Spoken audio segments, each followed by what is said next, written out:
Hi guys, you're welcome back to my channel, and if this is your first time coming across my channel, my name is Nancy. In today's tutorial, I'll be showing you how to make a straight palazzo pant with a cross straps design. For this palazzo pants, I made use of 2.5 yards. For a plus size person, you should make use of 3 yards. So let's get started. So this fabric is for the front piece. I folded the fabric into two. To know the wideness of the fold you need, you divide your hip circumference by 4 and then you add extra 6 inches to that. For the palazzo pants, I'll be attaching a waistband of 1.5 inches in length, and due to this, I'll subtract 1.5 inches from the top of this fold. The next step is to mark my hip line. My hip line is 9 inches. After that, I'll mark the crotch depth line. My crotch depth line is 11.5 inches.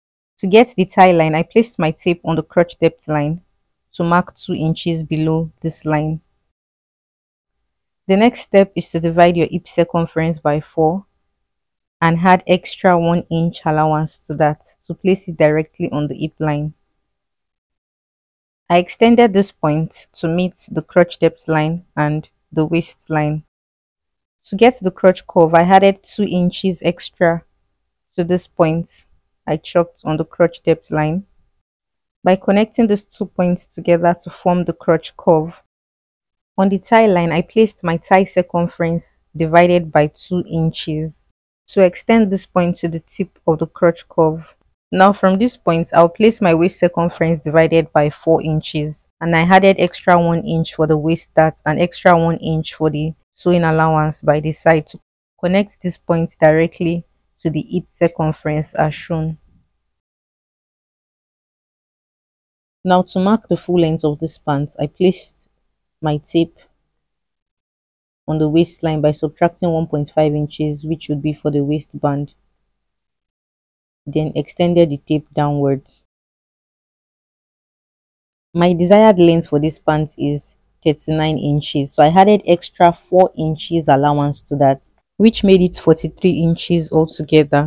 So the reason I added the extra 4 inches is because I'll be cutting a section of this pants, which will be replaced with the crossed straps. On this side of the hip, I extended the line to the bottom of the pants. I placed my tape on the tie circumference to get the width measurement. Here it's 13 inches, so I kept marking 13 inches till I got to the bottom of the pants in order to achieve a straight line by connecting all dots together.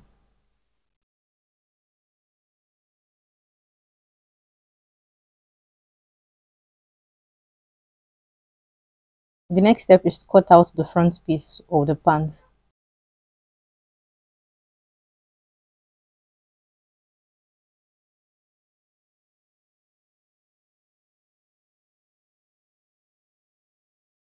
After cutting the edges on this side, you would notice that I went ahead to slit the fold open because it's a straight pant and I don't want it to have a pencil shape. Now the next step is to place the front piece on my main fabric to cut out the back piece, and to do this, I folded this fabric into two. To place the front piece directly on the folded fabric, making sure that I left 2 inches distance from the top of the folded fabric. Please take note that the back piece of a pant is usually wider than the front piece of a pant. From the waistline on this side, I marked extra 2 inches. And on the hip line, I marked 2 inches as well. While for the crotch depth line, I'll be marking 2.5 inches. For a plus size person, you should mark 3 inches. So I connected these 3 points together to form the crotch curve of the back piece. Since I added 2 inches allowance to the sides of the waistline and hip line, I went ahead to mark 2 inches allowance to the sides of the leg as well.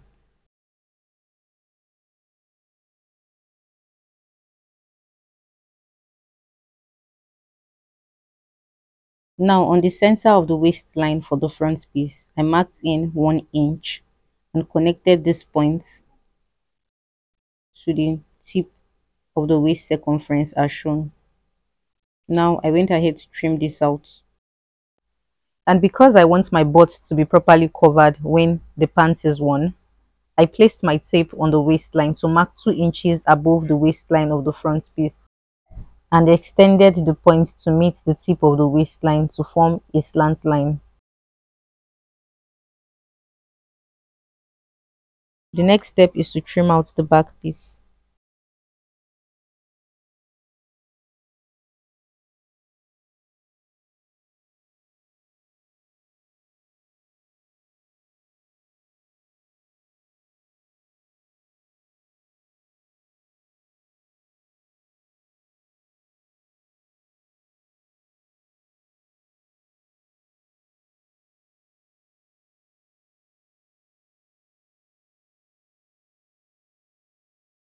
The next step is to mark where I want my straps to be. So I placed the measuring tape on the highest part of the waistline for the front piece to deduct 1.5 inches, and I want the straps to begin on top of my knee, which I measured on my body to be 24 inches. So I added half-inch allowance to that, which made it 24.5 inches. So by the time I attach the straps, it becomes 24 inches.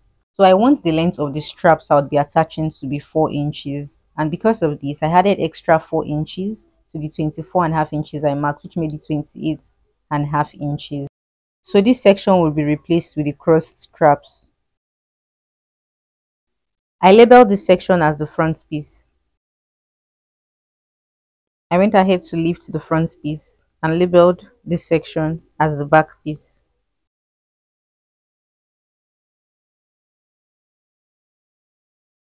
The next step is to separate the sections.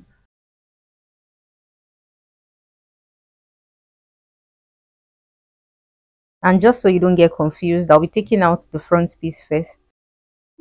I'll keep that aside, and I'll also take out the back piece to keep it aside. For the straps, I made the width to be 3 inches wide, while the length of the straps needs to be very long. Now I folded this fabric together and secured this edge by ½ inch. Followed it up by securing the edges on this side by ½ inch as well. So I got to this end, but I didn't close the opening here as I would be using it to turn the fabric to the right side. So this is me using the pin on the closed side of the straps to turn the straps to the right side of the fabric.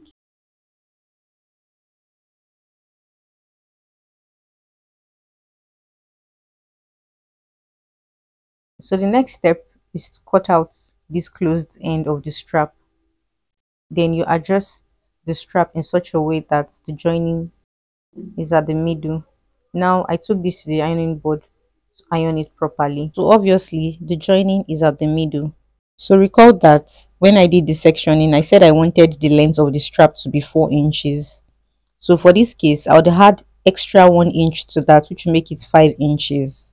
So by the time I attach the straps, the length of the straps would become 4 inches. Now, after cutting a length of 5 inches, I kept placing it on the straps to cut out exactly the same length. So for my pants, I made use of 32 pieces of these straps. The next step is on how to attach the straps. So this is one side of the front piece. Now I would place a single strap on this edge slantly, making sure that the joining is exposed this way.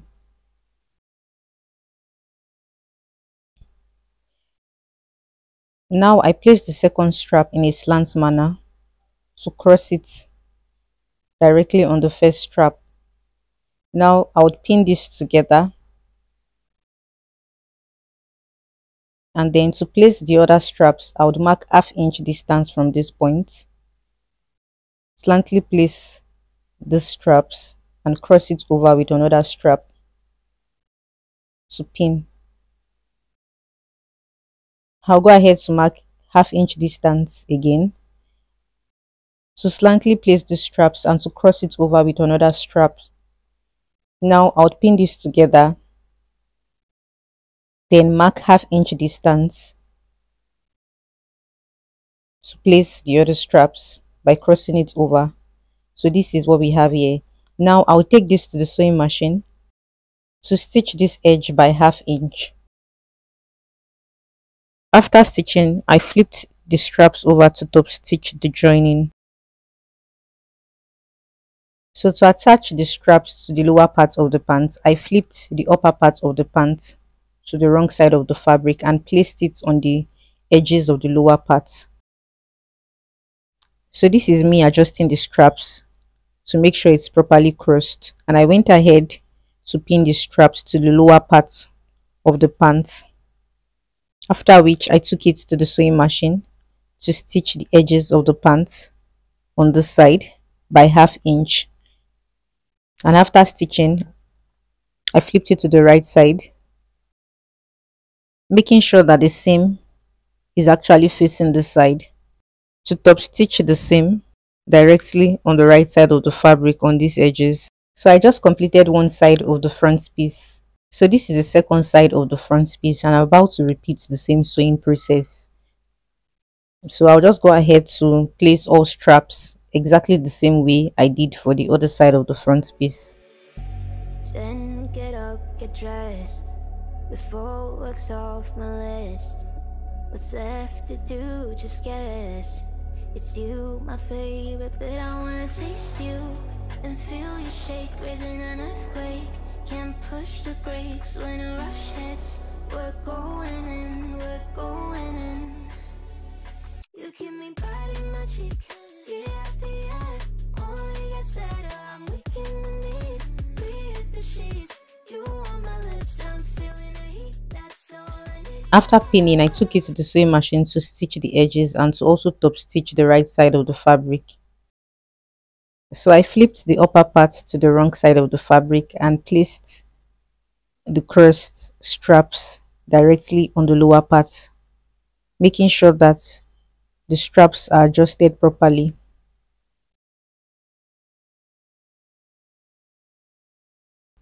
So the front piece of the pants is ready. Alright, the next step is to attach the straps to the back piece. So it's actually the same method, and I wouldn't want to take much of your time. So just watch how I do it. Then get up, get dressed, before work's off my list. What's left to do, just guess. It's you, my favorite, but I wanna taste you and feel you shake, raising an earthquake. Can't push. So after placing the straps, I took it to the sewing machine to stitch the edges by ½ inch. Now I flipped the upper part to place it on the lower part to also stitch the edges by ½ inch. And do not forget to top stitch the right side of the fabric after the edges has been stitched.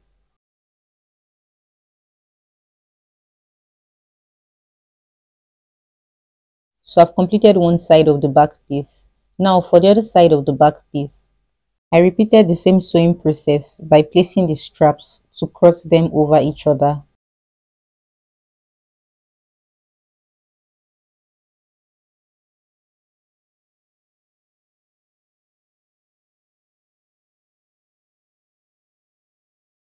After arranging the straps, I stitched the edges by ½ inch and then flipped the upper part to place it directly on the lower part to stitch the edges on this side by ½ inch as well, making sure I top stitched the right side of the fabric. Alright guys, the back piece is ready. Now I placed the front piece on the back piece. So after stitching all straps, you can see here that it is well aligned. The next step is to secure the crotch curve of both the front piece and the back piece by ½ inch, following the direction of the chalk. The next step is to mark the waist dart. This is my front piece here, and from this stitch I placed my tape to mark a waist dart of 3½ inches. So by the time I sew the dart, it becomes 3 inches, while the length of the dart is 4 inches. Now I'll go ahead to notch the top of the dart so I can easily identify the second dart on the other side of the front piece. To know your waist dart, you divide your nipple distance by 2, then you add ½ inch allowance to that. I took the front piece to the machine to secure the dart by ½ inch. Now for the back piece, I marked 3½ inches as well for the waist dart, then notched it, while the length of the dart is also 4 inches as well. Now I'll take this to the sewing machine to stitch the dart by ½ inch and to stitch this other side by ½ inch. After stitching the dart, I placed the front piece of the pants directly on the back piece of the pants, right side to right side. Now I would secure the side by 1 inch. Here you would notice that the back piece of the pant is larger than the front piece, which is normal. So all you have to do here is just to adjust the sides of the front piece and the back piece to align on each other. Now, because there will be a zipper allowance on this side, I would mark a distance of 6 inches in length from here, and from this point I would make a straight stitch vertically downwards to the bottom. Now, to secure the flap, I would make sure that the end of the crotch curve meets each other, then pin it together. I'll take this to the sewing machine to stitch by 1 inch, following the direction of my finger. So it's time to turn the pants to the right side of the fabric. The next step is to measure the waist circumference with the zipper allowance included. So my actual waist circumference is 28 inches, but what I have here is 32 inches, which is perfect because I would also be attaching a zipper and inserting an elastic band into the waist of the pants. The length of the waistband is 4 inches, and I gummed a paper stay on half side of the band, and on this side where the paper stay is, I folded the edges here by ½ inch. Then I folded the band into two, leaving ½ inch outward, which we attached to the waist of the pants. Why the width of the waistband was supposed to be 32 inches, but I made it longer because it's better for the band to be longer, so you can easily trim it out than for it to be shorter. I went ahead to place those edges without the gum stay on the wrong side of the waist circumference to pin all through.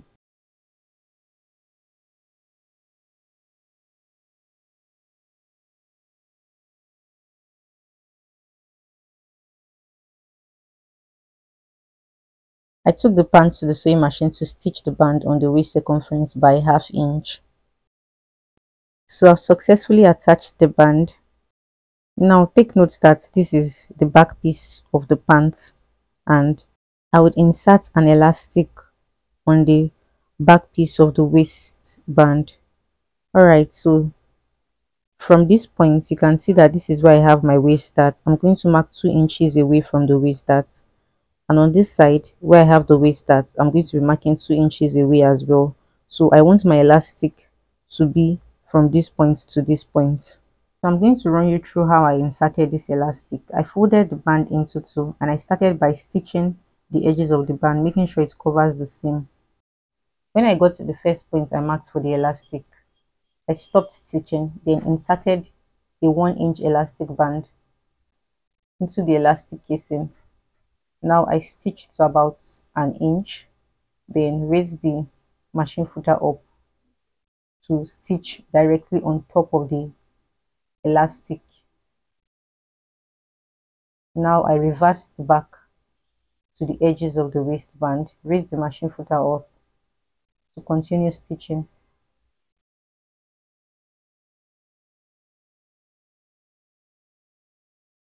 And on getting to the other end, I marked for the elastic. I adjusted the elastic so I can see the squeezing effect. Then raise the machine footer up to stitch directly on the elastic.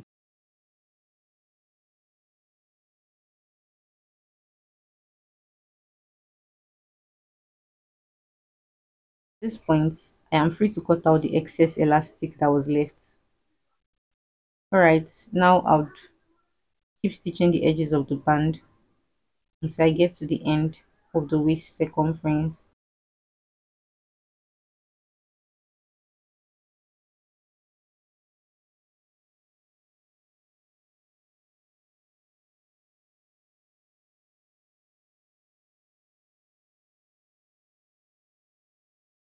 So this is the waist circumference, and look at the elastic at the back of the waistband.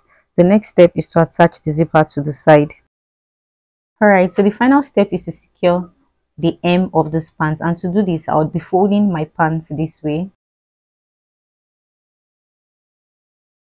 to mark the desired length of my pants. Okay, so I still have about 1.5 inches extra, so I'm going to fold in this 1.5 inches extra on this leg, and I'll also do the same for the second leg as well.